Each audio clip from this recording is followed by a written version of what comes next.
네, 오늘 예배 오신 교회 여러분 진심으로 환영합니다. 오늘부터는 그 영상을 전부 다 찍지 않고 우리 알림 때부터만 찍기로 했어요. 이게 이제 고가의 장비를 들였는데 아직 적응을 못 해가지고 그 말씀이 자꾸만 소리가 찢어진다 그래요. 그래서 오늘은 또 이렇게 제가 원치 않는 이걸 또 달고 나왔습니다. 잘 나오나요? 네네.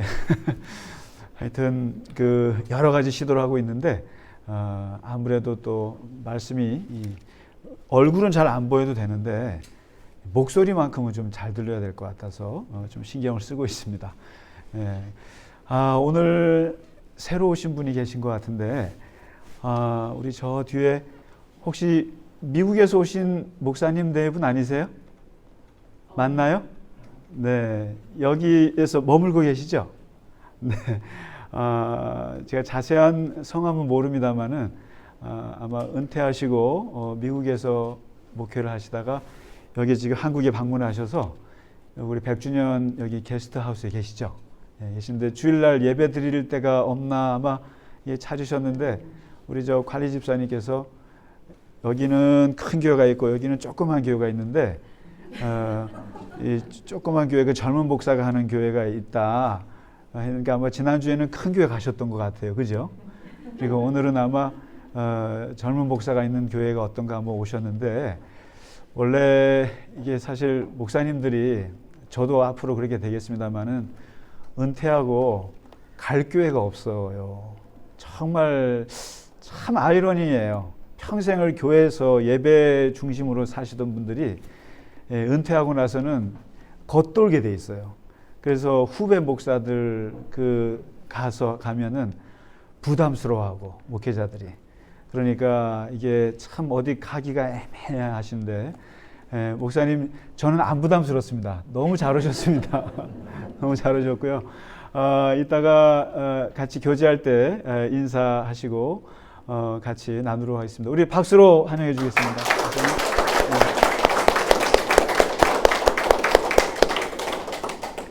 혹시 목사님 미국 어디 계셨습니까? 뉴욕에서 목회하셨습니까? 예. 저는 샌프란시스코에 조금 있었습니다. 예, 너무 반갑습니다. 예, 와주셔서 감사하고요. 그리고 이번 6월 2일에 우리 갈릴리 겨자나무교회 하계 영성 수련회를 하도록 하겠습니다. 정선에서 1박 2일로 무박 1일로 가는데 이따 예배 끝나고 어떻게 가는지 교통편에 대해서 또 가실 수 있는 분들 같이 계획을 잡아서 하도록 하겠습니다.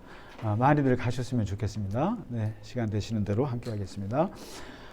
그리고 성경 공부는 이제 당분간은 영상으로 합니다만 이제 조금 더 코로나가 더 안정이 되고 그렇게 되면은 아마 수요일쯤에 우리가 모여서 하고 시간 되시는 분들 오셔서 같이 하고 식사도 하고 또 영상으로도 찍고 그렇게 하도록 하겠습니다. 아직 시간은 좀 기다려 주시면 고맙겠습니다. 아직은 좀 어려울 것 같고요. 네, 아무튼 건강 유의하시고 또 아주 일주일에 한 번씩 이렇게 예배 드리는데 귀한 예배 저희가 함께 할 수 있어서 너무나 감사합니다. 네, 오늘 이 시간 하나님께 준비한 찬양 번외포의 이 귀한 곡을 하나님께 드리겠습니다. 네, 우리 전교인 찬양대 다 같이 일어나셔서 하나님께 찬양 드리겠습니다.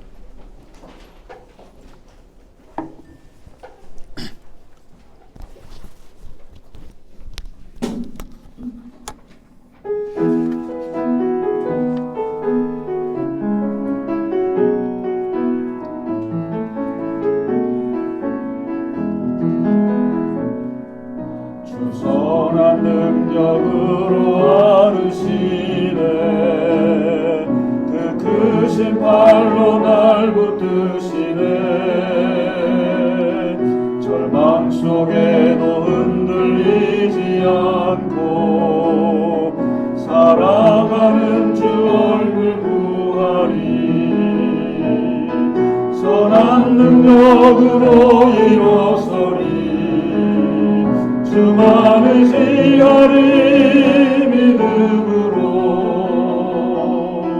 우리 고대 안에 주 오실 그날 영광의 새날을 맞이하리 이전의 괴로움 날에 워싸고 고난의 길을 걷는다 해도 주님께 모두 맡긴 우리 영혼 끝내 승리의 날을 맞으리 선한 능력으로 일어서리 주만을 지하리 믿음으로 우리 고대 안에 주 오실 그날 영광의 새날을 맞이하리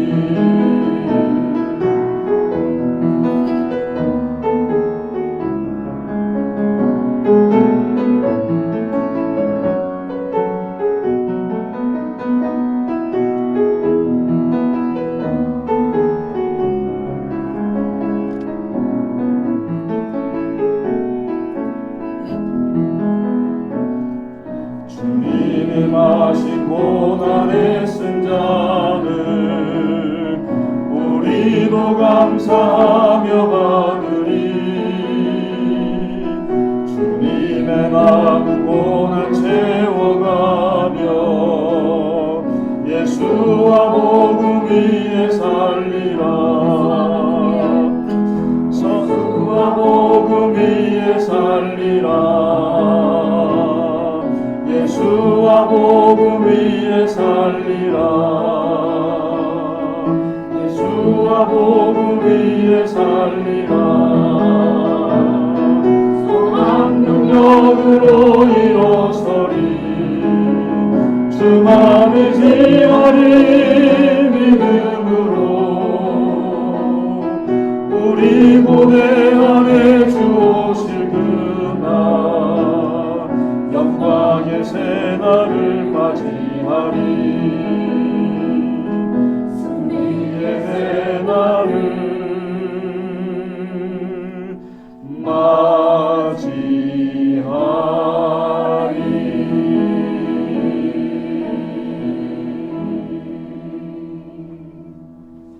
아멘.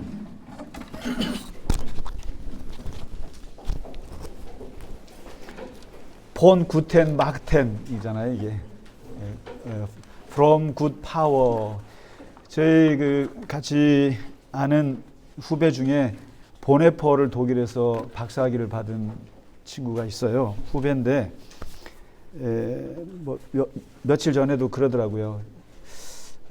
야 보네퍼가 참 대단한 신학자고 독일이 자랑하는 신학자고 39의 그 히틀러의 거기에 맞서서 미친 운전자를 끌어내리지 않으면 어떻게 하느냐 그런 마음으로 히틀러 암살단에 가입했다가 체포돼서 아우슈비츠에서 이제 최후를 맞이한 그 독일의 위대한 신학자예요. 근데 이제 많은 사람들이 보네퍼를 저항의 신학자라고만 기억을 하는데 정말 영성이 깊은 신학자예요. 이분이 아마 이 기독교 역사의 위대한 영성가 중에 한 사람으로 들어가는데요. 저는 이분이 쓴 그 신자들의 공동체라는 짧은 책 보면 어떻게 교회 생활을 해야 되는지 너무나, 그리고 이분이 마지막 감옥에서 죽기 전에 그 인간적인 고뇌를 쓴 기도문, 뭐 지금 이것도 마찬가지 아니겠어요? 이것도 이 감옥에서 쓴 편지일 텐데 참 오늘 이 귀한 찬송 같이 드렸습니다. 좋죠? 네, 너무 좋은 찬송입니다. 네, 다음에도 한번 또 불렀으면 좋겠네요. 네, 감사합니다. 네, 오늘 우리에게 주신 하나님 말씀 보겠습니다.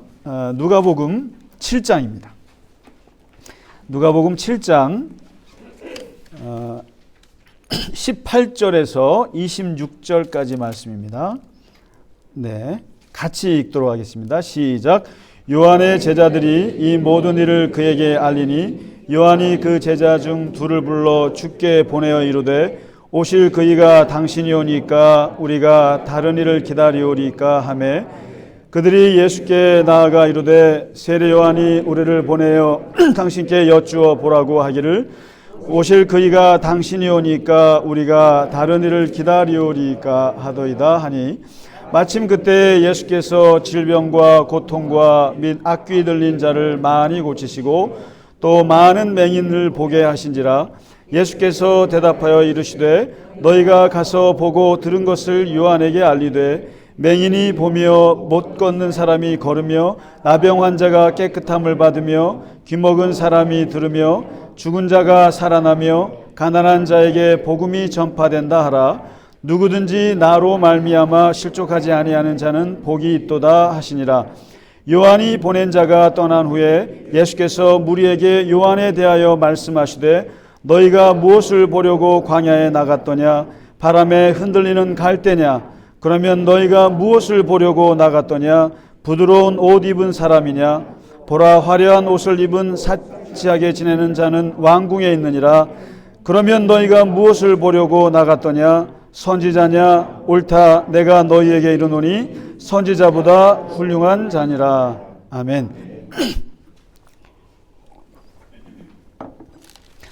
예, 오늘 읽으신 이 말씀은 사실은 세례 요한의 시험이라고 말할 수 있습니다. 세례 요한이 사실은 그 예수님과 더불어서 예수님보다 6개월 먼저 태어난 어떻게 보면 사촌이라고 기록되어 있어요. 사촌 혹은 육촌, 뭐 친족 사이다 이렇게 나와 있습니다만은 그리고 세례 요한이 사실 태어나기 전에 어떻게 태어났는가 이야기도 다 나와 있고, 그리고 세례 요한은 늙은 그 사가랴 제사장 아이가 없이 지내는 두 노부부에게 아주 늙음하게 기적적으로 태어난 아이였고, 그래서 아마도 성경에서 유일하게 어머니 뱃속에서 성령이 충만했다는 기록을 갖고 있는 유일한 사람일 거예요. 그래서 우리가 모태신앙이라는 말이 아마 여기서 나오지 않았나 싶어요. 사실 모태신앙이란 말은 있을 수 없는 말인데, 그러나 뱃속에서부터 이미 성령의 충만함을 입었던 사람이 이 세례 요한이라고 돼 있어요. 그리고 아마 어렸을 때 부모님은 늙어서 낳았으니까 일찍 돌아가셨을 거예요. 그리고 그래서 어렸을 때 이미 세례 요한은 그 에세네 지파라고 하는 쿰란 동굴에 공동체 생활을 했을 것이다. 그러면서 그는 일찌감치 광야로 나와서 혼자서 그 광야에서 낙타 털옷을 입고 메뚜기와 석청을 먹으면서 완전히 그 홀로 서기를 했던 사람이고, 그때부터 그는 하나님의 말씀을 받아서 광야에서 외치는 자로서 그 당대 최고의 선지자로서 이게 부각이 됩니다. 그리고 무엇보다도 이 세례 요한은 위대한 게 뭐냐면 한 시대를 끊고 다음 시대를 넘어가는데 중간 고리 역할을 했던 사람이에요. 다시 말해서 구약의 율법의 시대를 마무리하고 예수님의 새로운 은혜의 시대를 여는데 딱 중간에 있는 사람인데, 이 사람이 했던 위대한 운동이 세례 운동이에요. 쓸데없이 저 예루살렘 성전에 그 소나 양이나 염소를 끌고 가지 말고 한 번에 물로 세례를 받음으로써 너희가 죄 사함을 얻을 수 있다라고 하는 이 파격적인 메시지를 전했고, 이것이 그 당시에 사람들에게 엄청난 호응을 얻었어요. 심지어는 성전에서 제사를 드려야 하는 직업을 가진 제사장들조차도 세례 요한의 요단강에 와서 세례를 받을 정도였으니까 그 영향력이 막강했어요.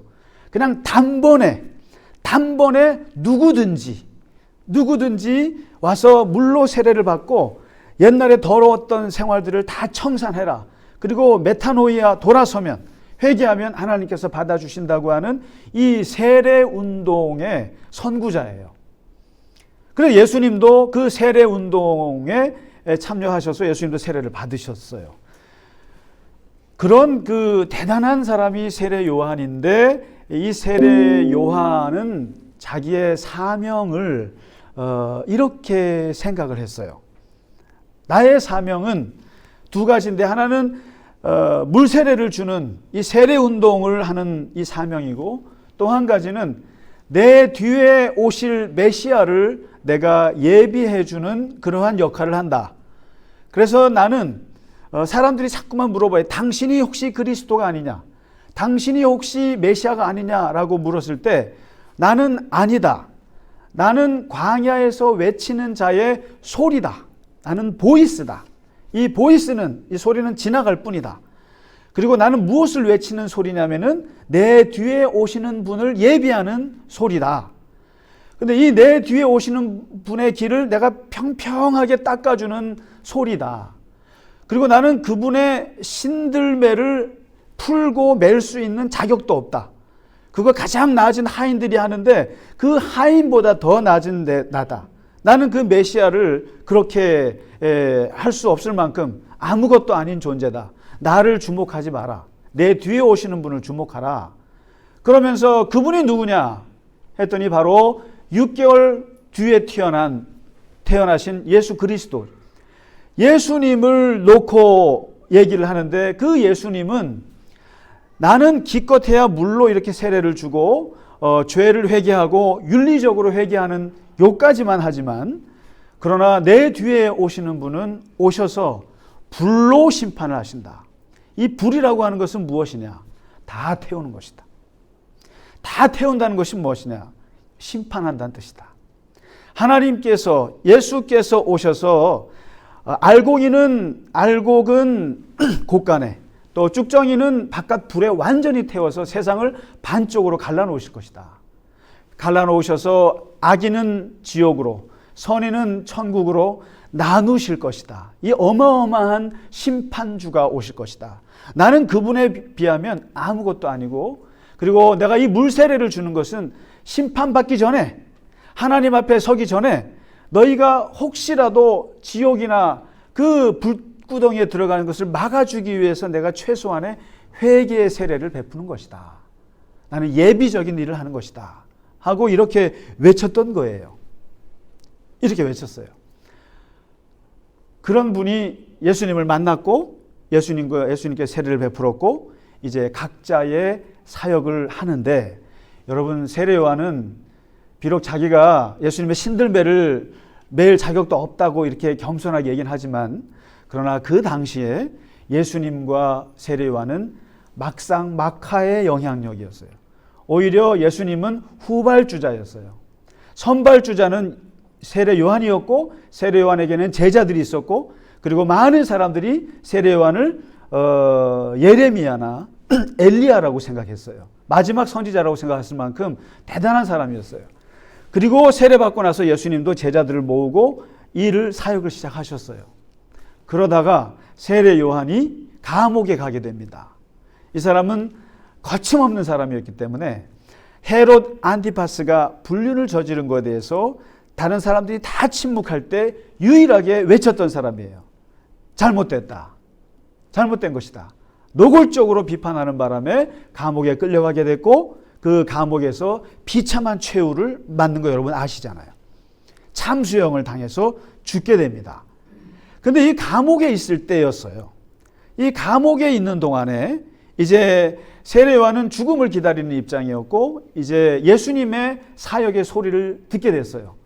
아, 내가 세례를 베풀었고 또 내 뒤에 오실 메시아가 오셔서 사역을 어떻게 하시나 하고 제자들을 통해서 들어보니 황당한 거예요. 황당한 거예요. 야, 예수님이 어떤 일을 하시더냐? 기대했죠. 네, 세상을 반으로 쪼개띠다. 정말 하나님의 심판주가 오셔서 세상을 그냥 완전히 정죄하시고, 그리고 의인들은 칭찬하시고 악인들은 정죄하시고 세상을 반으로 쪼갰습니다. 그럴 줄 알았더니 그게 아니고, 오셔서 아픈 사람 찾아가서 고쳐주고, 귀신 들린 사람 귀신 쫓아내주고, 그리고 자유롭지 못한 사람 자유케 해주고, 온갖 와서 병만 고쳐준다는 거예요. 예수님. 병 고쳐주고 사람들 먹을 거 주고 이런 소문만 있다는 거예요.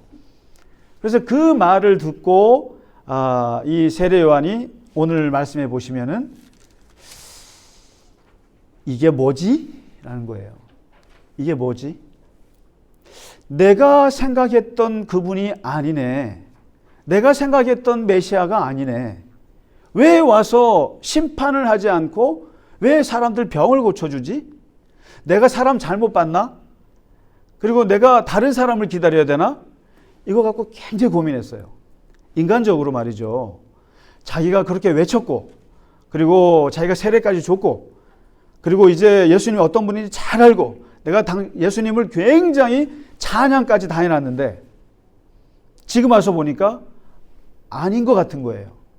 그러니까 이걸 말도 못하겠고, 감옥에서 고민하다가, 그래도 나는 내 양심상 도저히 있을 수 없어서 제자들에게 전가를 보내잖아요.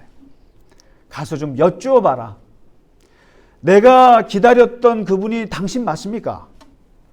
아니면 내가 다른 분을 기다려야 합니까? 이거 굉장히 무례한 얘기예요. 여러분, 이게 누군가에게 가서 내가 기다렸던 분이 당신 맞습니까? 그러면 여러분 기분이 어떻겠어요? 나 당신한테 실망했어요. 나는 당신 그럴 줄 몰랐어요. 어떻게 그럴 수가 있어요? 하고 그걸 지금 질문하는 거예요. 아니면 만일에 내가 기대했던 그분이 아니면 나는 돌아서겠습니다. 다른 분을 기다리겠습니다. 하고 편지를 보낸 거예요. 편지를 보냈더니 오늘 예수님이 하시는 말씀이에요. 이 말씀이 우리가 신앙생활을 하면서 정말 깨지기 쉬운 부분이 이거예요. 이게 세례 요한도 결국 여기에 걸렸어요. 여기에 걸렸는데 오늘 예수님이 두 가지 얘기를 하세요. 두 가지 얘기하시는데 하나는 22절에 보시면 너희가 가서 세례 요한에게 보고 들은 바를 그대로 전해줘라. 분명히 전해줘라. 예수님이 타협을 하지 않으세요. 뭐라고 하시냐면은 맹인이 보며 못 걷는 사람이 걷고 나병 환자가 깨끗함을 받고 귀먹은 사람이 들으며 죽은 자가 살아나며 가난한 자에게 복음이 전파된다 하라. 그렇게 전해라. 세례 요한은 이럴 줄을 몰랐어요. 세례 요한은 예수님이 판사일 줄 알았어요. 판사로 오셔가지고 유죄와 무죄를 판가름할 줄 알았어요. 그런데 막상 예수님이 와서 보여주는 걸 보니까 판사가 아니고 의사네. 이분 뭐 하시는 거예요? 의사로서 사람 병만 고쳐주는 거예요. 병 고쳐주고 가난한 자에게 좋은 소식 전해주고 좋은 얘기 해주고 이러시는 거예요. 그러니까 왜 판사 노릇을 하지 않고 예수님이 의사 노릇을 할까? 그래서 세례 요한이 그러고 있을 때 예수님께서 오늘 하신 말씀이 나는 판사야. 나는 의사야. 이런 말씀을 하지 않으시고 왜 그러세요? 저를 보세요. 그 모기 한 마리에 너무 여러분 모기가 여러분 물지 않습니다. 걱정하지 마세요. 예? 바퀴벌레요? 바퀴벌레도 살아야죠. 바퀴벌레 또 예배들이 얼마나 좋아요. 한 명 더 늘었어요. 그러니까 사람이 안 오니까 바퀴벌레가 오잖아요. 네, 좀 잠깐 보실까요, 바퀴벌레? 네. 이젠 저를 좀 보시죠. 걱정하지 마세요. 제가 어제 길가에 누가 길가에 가는데 그 쥐가 한 마리가 차에 치여서 죽었어요. 근데 사람들이 그 쥐를 건들질 않아요. 근데 제가 그 생각이 들더라고요. 저 쥐는 죽은 것도 억울한데 앞으로 계속 짓밟힐 거 아니냐. 그래서 더 짓밟히기 전에 제가 집게로 가지고 이렇게 해서 흙에다가 묻어줬어요. 잘했죠? 예, 그런 거예요. 여러분 산책하실 때도 조심하셔야 돼요. 개미 밟기, 자꾸만 하늘만 쳐다보지 마시고 땅을 보셔야 돼요. 땅을. 밟다가 내가 얼마나 많은 개미를 밟고 있는가. 그래서 우리에게 축지법이 필요해요. 왜 옛날에 축지법을 썼냐 그러면은 그게 생물을 죽이지 않기 위해서 생긴 게 축지법이라고 그러잖아요. 믿거나 말거나. 그래서 아무튼 놔두세요. 좀 그만 보세요. 왜 이렇게 신경을 쓰셔, 바퀴벌레. 놔두세요. 쟤도 생명이에요. 살 권리가 있어요. 예, 좀 말씀 좀 들으세요, 좀. 잊어버렸네. 어디서 얘기해야 되지? 세례 요한이 빠졌던 결정적인 게 뭐냐면 바로 하나밖에 몰랐다는 거예요. 하나님은, 메시아는 판사이기 전에 의사였어요. 하나님의 속성에는 공의도 있어요. 공의와 함께 사랑이 있다는 걸 세례 요한은 몰랐어요. 하나님은 양면의 손을 가지신 분이세요. 하나님의 속성을 잊지 말아야 될 것은 정의로움과 사랑, 이 두 가지가 같이 있으세요. 다시 말해서 판사적인 일과 의사적인 일이 같이 있어요. 사람을 죽이기 전에 먼저 하나님은 살리고 보시는 분이세요. 치료하시는 분이시고 긍휼하시는 분이세요. 그게 먼저 커요. 그런데 세례 요한은 지금 뭘만 봤냐면 예수님의 심판만 본 거예요. 정의만 본 거예요. 사람을 정죄하는 것만 본 거예요. 그런데 예수님은 심판은 이후로 미뤄놓으신 거예요. 마지막 종말 때 하실 심판이고 지금 당장 이 땅에 오셔서 하실 것은 의사였어요. 고쳐주고 입혀주고 먹여주고 죽어가는 자 살리고 위로해주고, 이게 예수님의 본 하나님의 나라였고 이게 바로 하나님의 본성인 거예요. 세례 요한은 그걸 못 본 거예요. 이런 걸 뭐라 그러냐면 기본기가 안 됐다고 하는 거예요. 여러분, 이 세례 요한 보고 기본기가 안 됐다 그러면은 되게 뭐라고 하실지 몰라도 신앙의 기본기라는 게 바로 그런 거예요. 여러분, 이번 주에 우리가 들은 큰 좋은 소식이 하나 있죠. 뭐예요? 기쁜 소식이 하나 있잖아요. 손흥민? 아이고, 저걸 기쁜 소식이라고 저는 너무 기뻤어요. 저는 사실 유튜브 다른 거 잘 안 보고 손흥민 골 넣는 거 꼭 봐요. 그건 꼭 봐요. 골 넣었다 그러면은. 근데 이번에 아시아 선수로서 최초로 세계의 축구 빅리그가 많은데 그중에 최고의 빅리그가 잉글리시 프리미어 리그잖아요. 거기에서 23골을 넣었어요. 그것도 페널티킥 없이 순수하게 필드골로만 23골을 넣어서 득점왕에 올랐어요. 이거는 정말 엄청난 일이죠. 그러니까 박지성이 맨체스터 유나이티드 갈 때도 대단했는데 이 손흥민이 거기에서 또 새로운 기록을 써서 한국인으로서 아시아 최초로 득점왕에 오르는 건 정말 어려운 거거든요. 근데 올랐어요. 그러면서 다시 한번 손흥민의 아버지를 보게 됩니다. 손정웅 씨. 제가 다시 한번 손정웅 씨를 보게 됐어요. 그 아버지가 어떤 분이에요? 축구선수 출신으로 한 20년 정도 하다가 부상으로 할 수 없이 은퇴해서 고생하면서 그 아들을 키워낸 분이에요. 근데 이 손정웅 씨가, 이분이 1년에 책을 100권 이상을 읽는 사람이에요. 여러분, 축구선수가 무식하다고 그러면 안 돼요.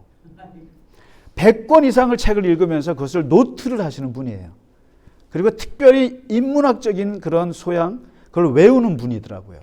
근데 이분이 최근에 책을 썼는데 모든 것은 기본에서 시작한다라는 책을 썼어요.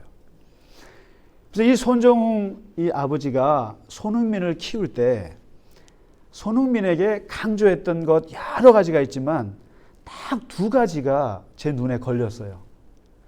첫 번째가 바로 이 기본기였어요. 모든 것은 기본기였어요. 그래서 다른 애들 뭐 어디 한다 할 때 그냥 7년 동안을 패스, 그다음에 공 컨트롤하는 거, 그리고 자기가 이게 저기 하는 아주 기본만, 슈팅하는 것도 7년 후에나 가르칠 정도로 아주 기본기만 7년을 아주 닦고 닳게 훈련을 시켰죠. 그리고 무엇보다도 양발을 다 쓰게 했다는 거예요. 양발을. 왼발이 아니라 오른발이 아니라 양발을 다 쓰게 기본기를 갖춘 후에 7년 후에 프로에 데뷔하고 나서 슈팅 연습을 했다는 거예요. 그러면서 이 손정웅 이분이 하는 말 중에 아주 그때 유명한 말이 있죠. 우리 아드님 저기 월드 클래스죠. 그러니까 절대 우리 흥민이는 월드 클래스 아닙니다. 이 말이 아주 유명한 명언이 됐죠. 월드 클래스 아닙니다. 그리고 무조건 겸손해야 합니다. 겸손해야 합니다. 골은 혼자 넣는 것이 아니기 때문에 팀을 생각해야 합니다. 그러면서 끊임없이 강조했던 게 겸손이에요. 그러면서 그 중국의 속담을 인용하는데 인파출명 저파비라는 말을 쓰시더라고요. 인파출명, 이게 뭐냐면 인간은 이름이 나는 것을 두려워해야 하고 돼지는 살찌는 것을 두려워해야 한다. 돼지가 두려워할까요? 근데 사람은 이름이 유명해지는 것을 두려워해야 한다. 그러면서 끊임없이 겸손할 것을, 그리고 집중할 것을 가르쳤고, 그리고 무엇보다도 기본기 중에 기본기는 양발을 쓰는 것이다. 양발을 다 써야 한다. 그래서 여러분, 손흥민이 골을 넣을 때 보면 제일 멋있는 골이 뭐예요? 왼발 슛이에요? 항상 그 손흥민 존이 있잖아요. 가마차기. 그냥 이쪽에서 반대쪽으로 집어넣는 거 아니에요? 근데 그게 이쪽 저쪽이 다 가능한 선수예요. 그러면서 이 기본기를 철저하게 하면서 양발을 쓰게 했다라는 거예요. 그게 지금 보면 이게 동서고금을 막론하고 기본기가 다져진 사람은 세계에 그 자리에 갈 수밖에 없어요. 괜히 된 게 아니라는 거죠. 손흥민이.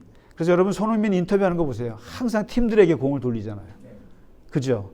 그리고 그 어린아이들한테 그 겸손한 걸 보세요. 사람이 됐어요. 먼저 사람이 됐고, 그리고 이 기술이 그렇게 양발을 쓰는데 바로 이 기본기라고 하는 거, 신앙의 기본기라고 하는 것도 바로 이 양면을 생각하는 게 기본기예요. 신앙인들이. 보면 세례 요한은 지금 보면 위대한 사람 같잖아요.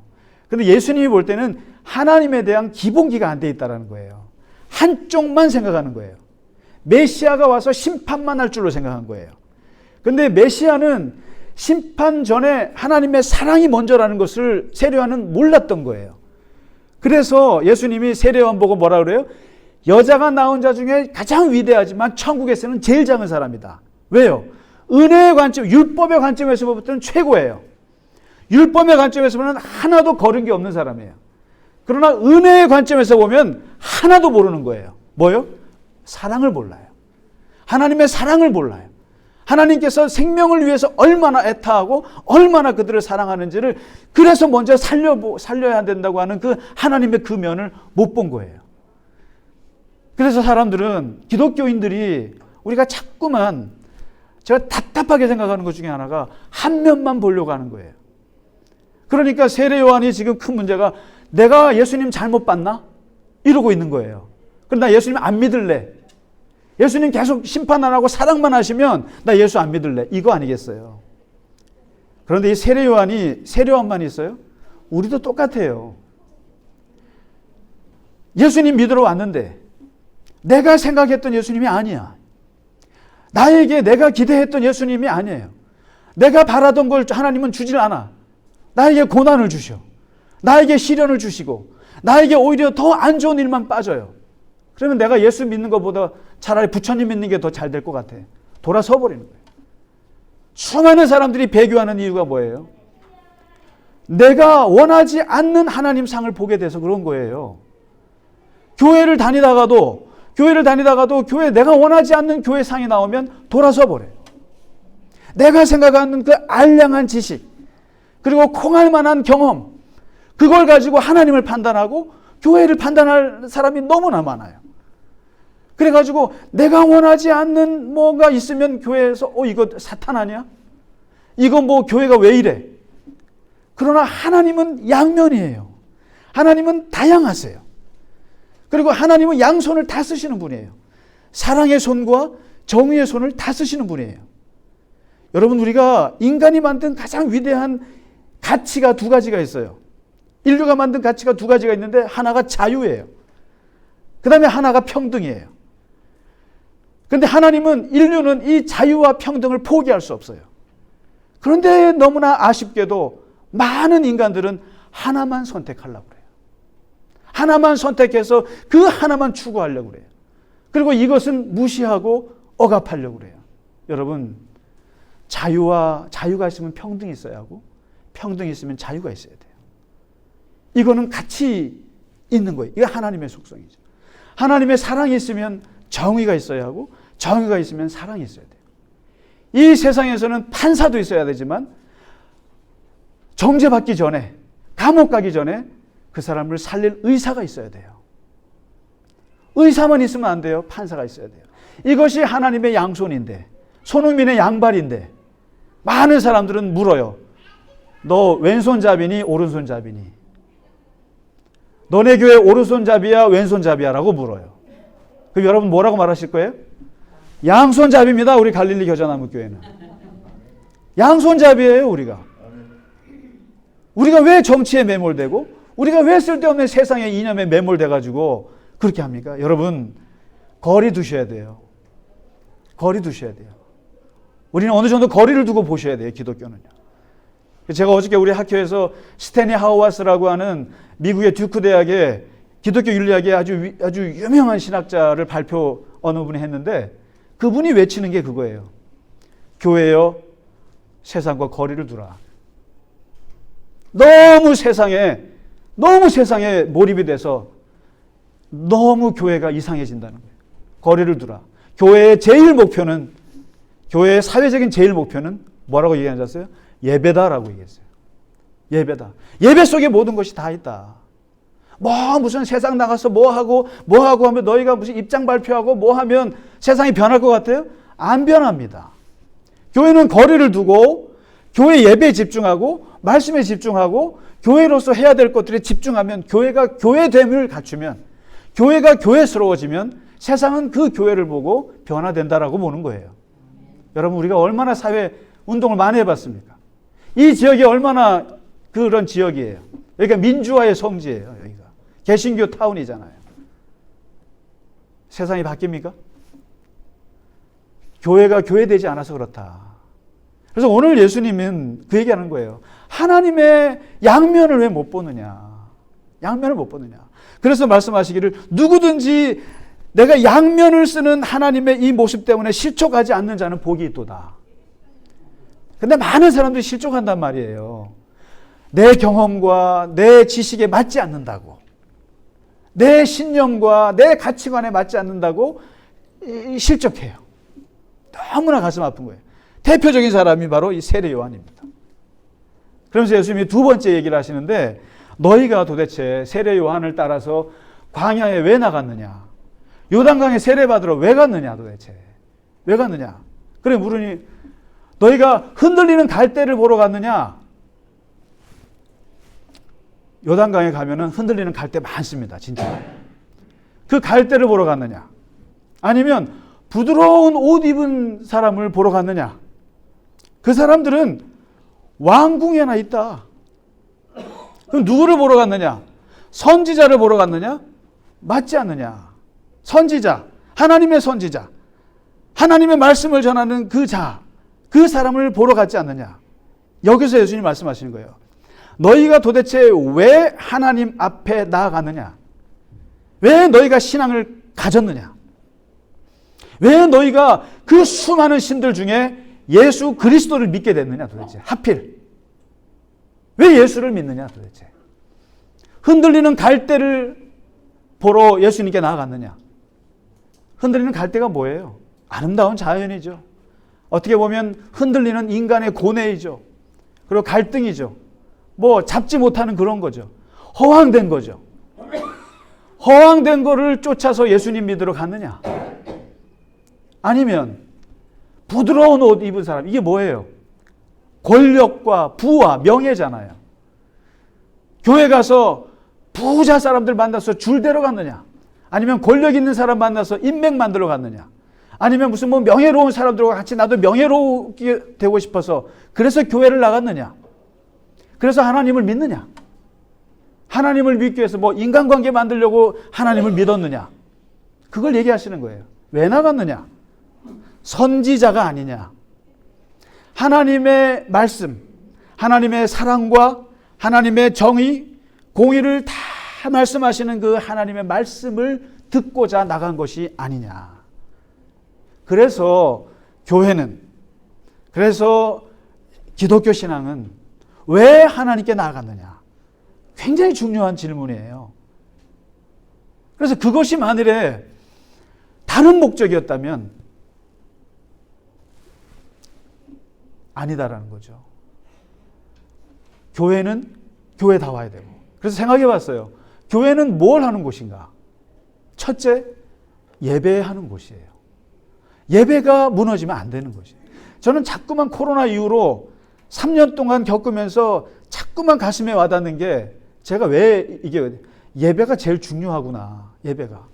무슨 생각이냐면, 제가요, 얼마나 많은 프로그램을 개발했던 목사예요. 얼마나 많은 일을 했는지 몰라요. 저 스스로도. 뭐 이렇게 제가 모셨던 목사님이 저를 좋아했던 것 중에 하나가 아이디어가 좋다고 그랬었어요, 저보고. 그러면 누가 피곤해요? 교인들이 피곤한 거죠. 이것도 만들고 저것도 만들고, 심지어는 전 교인들 다 끌고 와서 수련회를 하기도 하고, 일 만드는 걸 좋아했던 사람이에요. 그런데 많은 일을 할수록 예배는 흐트러지게 마련이에요. 예배 속에 말씀이 있고, 기도가 있고, 찬양이 있고, 봉헌이 있고, 이 모든 게 하나님께 드리는 거예요. 모든 걸 다 담아서 드리는 이 예배, 1시간의 예배라 할지라도 이것이 너무나 중요하고, 이게 교회의 본질이다. 그리고 두 번째가 말씀이고, 세 번째가 기도고, 그리고 더 무엇이 있겠느냐? 교회가. 왜 우리가 하나님을 찾아 나섰는가? 잘 생각해야 될 것 같아요. 오늘 세례 요한이 빠졌던 이 시험, 죽기 전에 얼마나 슬픈 일입니까, 이게? 자기가 소개했고, 자기가 찬양을 했고, 자기가 정말 예비했던 그분이, 내가 생각했던 그분이 아니라는 것 때문에. 근데 그게 자기에게 잘못이 있다는 걸 몰랐어요. 율법적인 관점에서만 예수님을 판단하는 바람에 새로운 하나님의 나라의 세계, 새로운 시대를 여시는 하나님의, 예수님의 그 길을 보지 못한 거예요. 세례 요한은 그걸 못 봤던 거예요. 우리가 이런 세례 요한의 그런 길을 걷지 마시고, 예수님으로 인해서 실족하지 않는 자, 내가 사랑하는 예수님으로 인해서 우리가 시험에 들지 않는 자, 복이 있도다. 그 복이 우리 모두에게 있으시기를 간절히 축원합니다. 같이 우리 하나님께 찬양 드리고 예배를 마치겠습니다.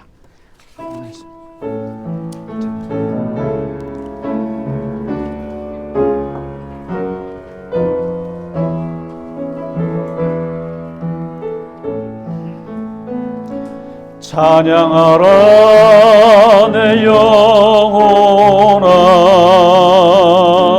찬양하라 내 영혼아,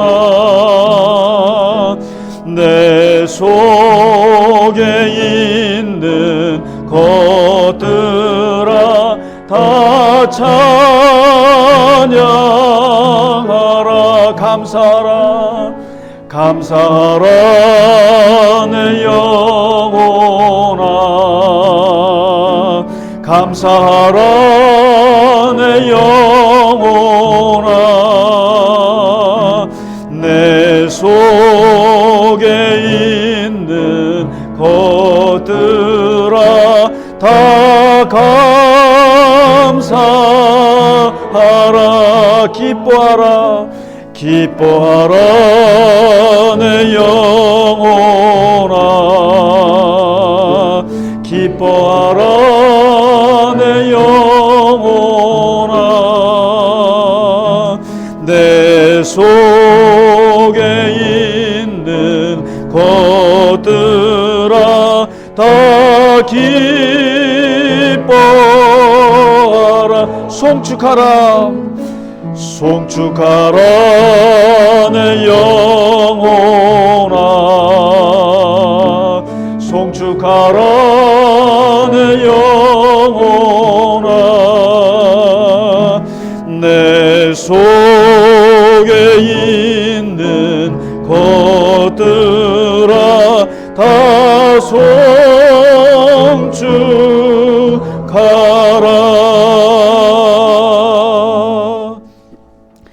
주님이 이 땅에 오셔서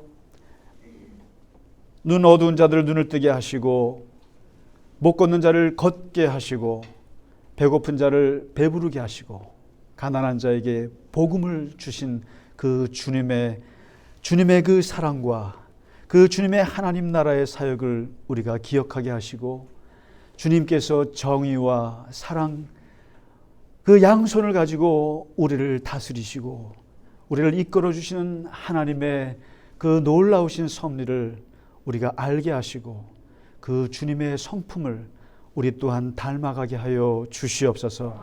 하나님, 우리를 심판하시기 전에 우리를 살리시기를 원하시는 하나님 아버지, 우리를 정죄하기 전에 우리를 치유하시고 우리를 일으키시고 우리를 다시 살려서 생명을 주기를 원하시는 그 주님의 사랑을 우리도 닮아가게 하시고 그 사랑을 우리도 받고 살게 하여 주시옵소서.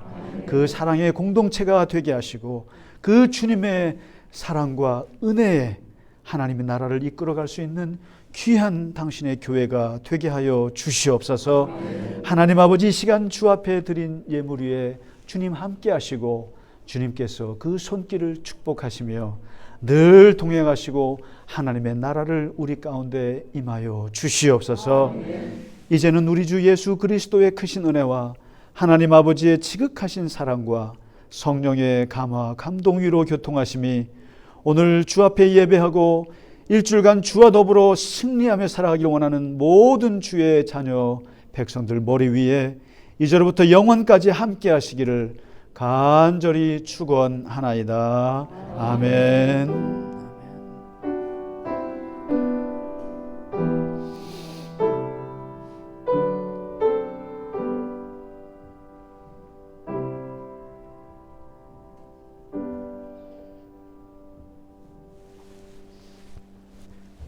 네, 5월 마지막 주 예배를 마칩니다. 한 주 동안 승리하시고 건강하시기 바랍니다. 감사합니다. 감사합니다.